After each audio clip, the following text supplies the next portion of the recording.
নমস্কার বন্ধুরা, সুমি কিচেনে সবাইকে স্বাগতম। আশা করি সবাই ভালো আছো, আমিও ভালো আছি। তো আজ আমি আর একটা নতুন রেসিপি নিয়ে এসেছি। রেসিপিটা পুরো দেখার জন্য অনুরোধ করব।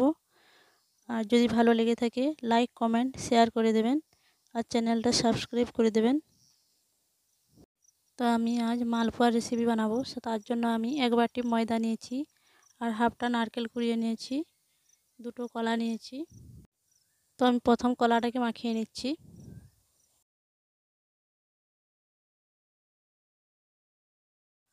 তো প্রথমে আমার কলাটা ভালো করে মাখানো হয়ে গেছে।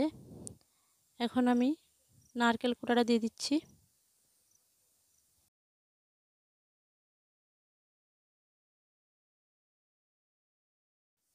এখন আমি সামান্য পরিমাণ লবণ নিয়ে নিচ্ছি। এরপর 3 থেকে 4 চামচ আমি খেজুর গুড় নিয়েছি। তো এখানে খেজুর গুড়ের পরিবর্তে আখের গুঁড়ও নিতে পারেন, কোনো অসুবিধা নেই। এখন আমি সবগুলো উপকরণ ভালো করে মাখিয়ে নিচ্ছি। সবগুলো উপকরণ ভালো করে মাখানোর পর আমি এখন 1 বাটি ময়দাটা দিয়ে দিচ্ছি। ময়দাটা দেওয়ার পর আর একটু ভালো করে মাখিয়ে নিচ্ছি। এখন আমি 1 কাপ দুধ দিয়ে দিচ্ছি। দুধটা দেওয়ার পর আর একটু মাখিয়ে নিচ্ছি। এরপর আমি অল্প অল্প জল দিয়ে ব্যাটারটা তৈরি করে নেব। আর জলটা অল্প অল্প দিয়ে ব্যাটারটা তৈরি করবেন, না হয় বেশি পাতলা হয়ে যাবে আর না হয় মোটা থেকে যাবে। আমার ব্যাটারটা তৈরি হয়ে গেছে। এখন আমি এর মধ্যে হাফ চামচ বেকিং পাউডার দিয়ে দিচ্ছি আর হাফ চামচ মৌরি। এখন আমি ব্যাটারটা কিছুক্ষণ ধরে ফাটিয়ে নেব।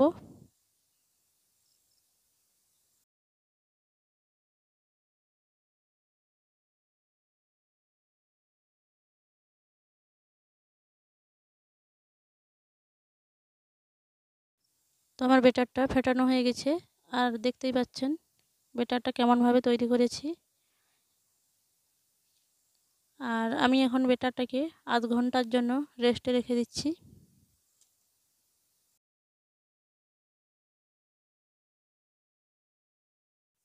তো এখন আমি একটা কড়াই বসিয়ে দিয়েছি। এরপর আমি মালপোয়ার জন্য শিরাটা তৈরি করে নেব। আমি 1 বাটি চিনি দিয়েছি আর এখানে 1 বাটি জল নিয়ে নিচ্ছি। আর এখানে আমি যেই বাটিতে চিনি নিয়েছি সেই বাটিতে আমি 1 বাটি জল নিয়েছি আর 2টো এলাচ ফাটিয়ে নিয়েছি।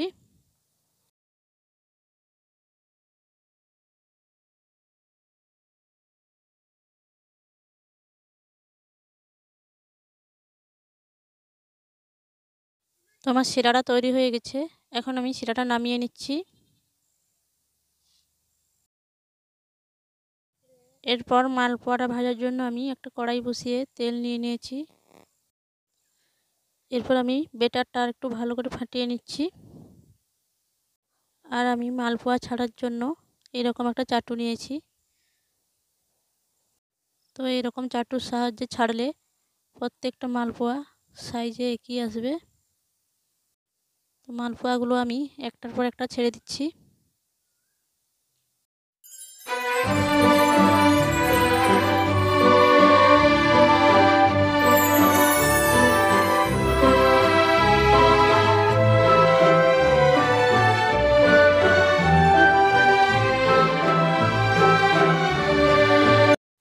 তো মালপোয়াগুলোর এক পিঠ ভাজা হয়ে গেছে। এখন আমি আরেক পিঠ উল্টিয়ে নিচ্ছি। তো গ্যাসের চুলাটা মিডিয়ামে রেখে আমি সবগুলো মালপোয়া আমি ভেজে নিচ্ছি।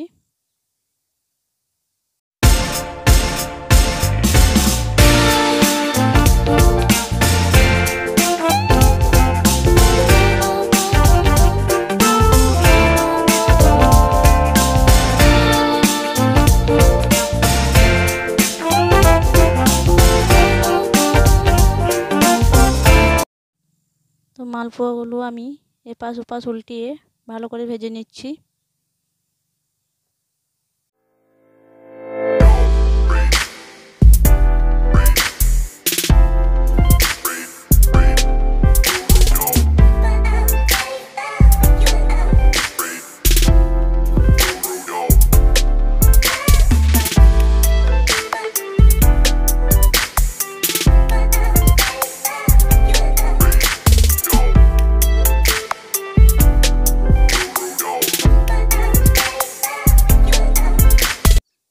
মালপোয়াগুলো আমার ভাজা হয়ে গেছে, এখন আমি উঠিয়ে নিচ্ছি।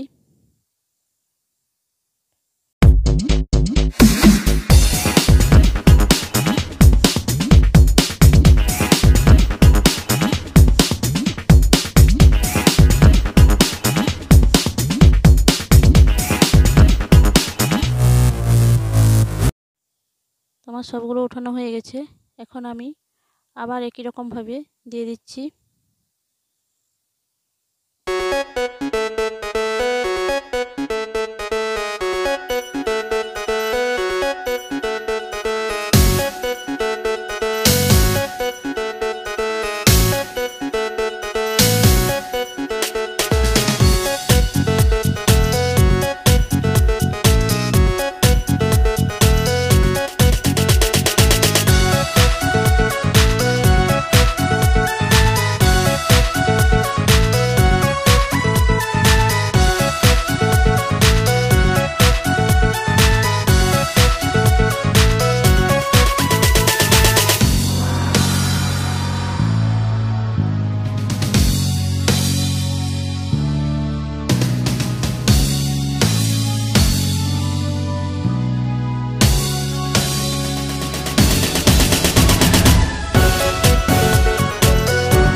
তো আমি এখানে প্রথমে যে মালপোয়াগুলো ভেজে রেখেছিলাম ওগুলো শিরার মধ্যে দিয়ে দিচ্ছি।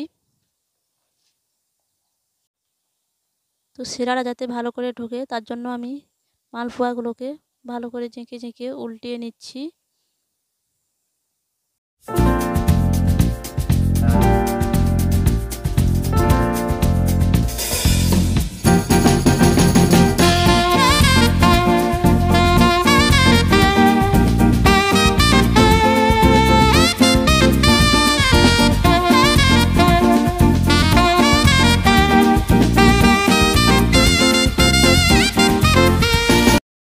তো এই মালপোয়াগুলো আমার ভাজা হয়ে গেছে, এখন উঠিয়ে নিচ্ছি।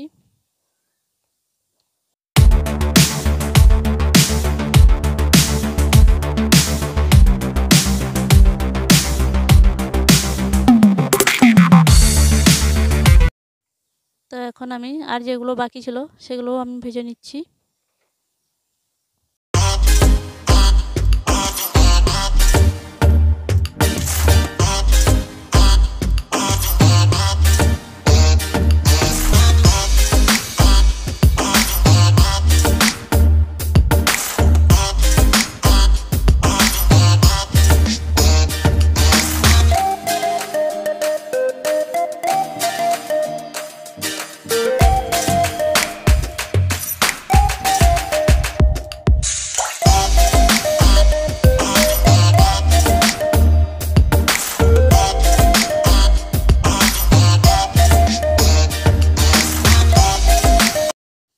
তো এখন আমার সবগুলো মালপোয়া ভাজা হয়ে গেছে, আর আমি এক বাটিতে কতগুলো মালপোয়া বানিয়েছি দেখো। আর আমি এখানে সবগুলো চিনির রস থেকে উঠিয়ে নিচ্ছি, আর সবগুলো কত সুন্দর হয়েছে। এরকমভাবে তোমরাও বাড়িতে বানাও, খুব সুন্দর লাগবে খেতে। আর যদি ভালো লেগে থাকে লাইক কমেন্ট শেয়ার করে দেবেন চ্যানেলটা, আর নতুন বন্ধু হয়ে থাকলে চ্যানেলটা সাবস্ক্রাইব করে দেবেন। আরও নতুন নতুন ভিডিও আনবো। আর আমি এখানে একটা মালপোয়া কেটে দেখাচ্ছি তোমাদেরকে, ভিতরটাও কত সফট হয়েছে আর সুন্দর হয়েছে দেখো।